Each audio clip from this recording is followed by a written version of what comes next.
নমস্কার বন্ধুরা, বঙ্গকন্যা কালচারাল জোনে চলে এসেছি নতুন রেসিপির সাথে ম্যাঙ্গো ফিরনি বা আম ফিরনি। আমি এর জন্য নিয়েছি 1 কেজি পাকা আম, হিমসাগর আম, যেটা আমি পেস্ট করে নিয়েছি।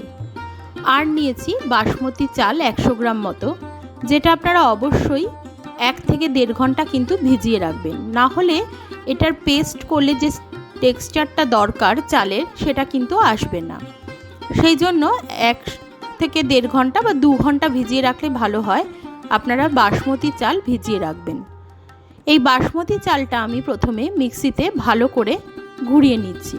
তবে এটা আগেই বলে রাখি, এটা কিন্তু কোনো মিহি পেস্ট হবে না, একটু দানা দানা থাকবে, যেটা আমি দেখিয়ে দেব রেসিপির সাথে সাথে। এবার আমি 1 কিলো মতন দুধ নিয়েছি, প্যাকেট দুধ। আপনারা চাইলে এর থেকে বেশিও দুধ ব্যবহার করতে পারেন। আমি 100 গ্রাম চালের মতন জন্য 1 কেজি দুধ ব্যবহার করেছি। এবার আমি এখানে ব্যবহার করলাম 1 কাপ চিনি, যেটা প্রায় 150 গ্রাম মতো চিনি। যেহেতু আমি এখানে পাকা আমের ব্যবহার করব, তাই এখানে আমি বেশি চিনি ব্যবহার করিনি।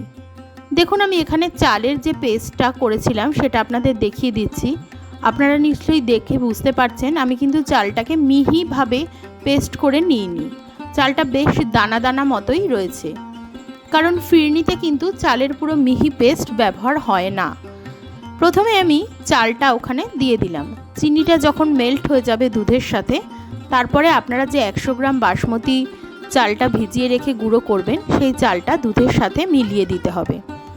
চালটা কিন্তু খুব বেশিক্ষণ ফোটানো বা সেদ্ধ করার প্রয়োজন হবে না, যেহেতু বাসমতি চাল আর চালটা যেহেতু একদম মিহি করে গুঁড়ো করা আছে খানিকটা, তার জন্য কিছুক্ষণের মধ্যেই দেখতে পাবেন চালটা এভাবে একটু সেদ্ধ হয়ে গেছে। দেখুন, আমি চালটার যে গুঁড়োটা সেটা আপনাদের ভালোভাবে দেখানোর চেষ্টা করছি। আপনারা আশা করি ভালোভাবে বুঝতে পারছেন যে চালটা কতটুকু গুঁড়ো করতে হবে, কতটুকু পেস্ট করতে হবে। কিছুক্ষণের মধ্যেই কিন্তু দুধটা দেখুন বেশ ঘন হয়ে এসেছে, কারণ যেহেতু চালটা এখানে সেদ্ধ হচ্ছে তাই। চালটা যখন একটু সেদ্ধ হয়ে যাবে তখন আমি এখানে ব্যবহার করব আমের যে পাল্পটা আমি তৈরি করে রেখেছিলাম। আমি এখানে প্রথমেই বললাম আমি 1 কেজি মতন হিমসাগর আম ব্যবহার করেছি। আপনারা চাইলে ল্যাংড়া বা ফজলি আমও এখানে ব্যবহার করতে পারেন, তবে অবশ্যই একটু আমটা মিষ্টি কিনা সেটা একটু দেখে নেবেন, কারণ আমটা যদি একটু টক জাতীয় আম হয় তাহলে কিন্তু দুধটা কেটে যাওয়ার সম্ভাবনা থাকে। তাই জন্য একটু দেখে নেবেন যাতে আমটা একটু ভালো মিষ্টি আম হয়। আমটা দেওয়ার পর আমি এখানে ভালোভাবে বেশ ধৈর্যের সাথে আমের যে পাল্পটা সেটা দুধের সাথে মিশিয়ে নিতে হবে। এটা মেশাতে কিন্তু 15 থেকে 20 মিনিট মতন আপনাদের সময় লাগবে। আপনারা দেখতেই পাবেন যত আস্তে আস্তে দেখুন আমি আমের পাল্পটা মিশে যাচ্ছে, তত কিন্তু জিনিসটা অনেক গাঢ় হয়ে যাচ্ছে দুধের সাথে। চাল এবং দুধ এবং আমের যে পাল্পটা দেওয়ার সাথে সাথে দুধটা অনেকটাই ঘন হয়ে গেছে। বন্ধুরা দেখবেন এখানে কিন্তু আমের পাল্পটা একদম দুধের সাথে মিশে একটা সুন্দর টেক্সচার তৈরি হয়ে গেছে।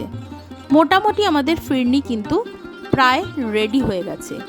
যখন এই পর্যায়ে জিনিসটা ঘন হয়ে যাবে তখন এখানে ব্যবহার করব 1 চামচ মতন কেওড়া জল আর 2 চামচ মতন গোলাপ জল।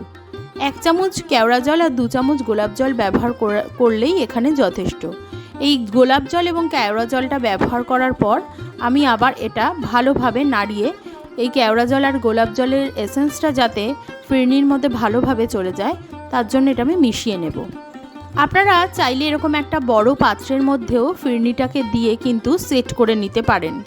তবে ফিরনি যদি মাটির বাটিতে এভাবে সেট করে নেন তাহলে ফিরনিটা ভালোভাবে বসে যায় বা সেট হয়। আমি এই জন্য এখানে 6টা মাটির পাত্র নিয়েছি। এই মাটির পাত্রগুলোর মধ্যে আমি প্রথমে একটু রুম টেম্পারেচারে ফিরনিটা আসার পর আমি কিন্তু এখানে পাত্রগুলোর মধ্যে ফিরনিগুলো আস্তে আস্তে ঢেলে নিচ্ছি সেট হওয়ার জন্য।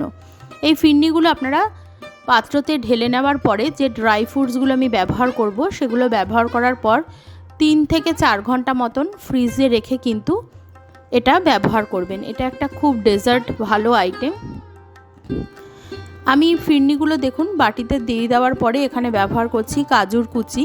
কিছু ড্রাই ফ্রুটস আমি এখানে কেটে রেখেছিলাম, কাজু খুব ভালো করে স্লাইস করে রেখেছি। ব্যবহার করেছি কিছু কিশমিশ আর ব্যবহার করব কিছু আমন্ড কুচি। আপনারা চাইলে এছাড়াও কিছু ড্রাই ফ্রুট, পেস্তা ইউজ করতে পারেন।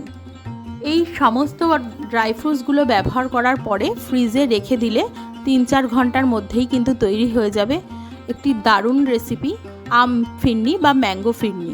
এটা কিন্তু আপনারা আম ছাড়াও এমনিও দুধ আর চাল দিয়ে তৈরি করতে পারেন এমনি ফিরনি। তাতে অবশ্য চিনির পরিমাণটা একটু বেশি দিতে হবে। ধন্যবাদ।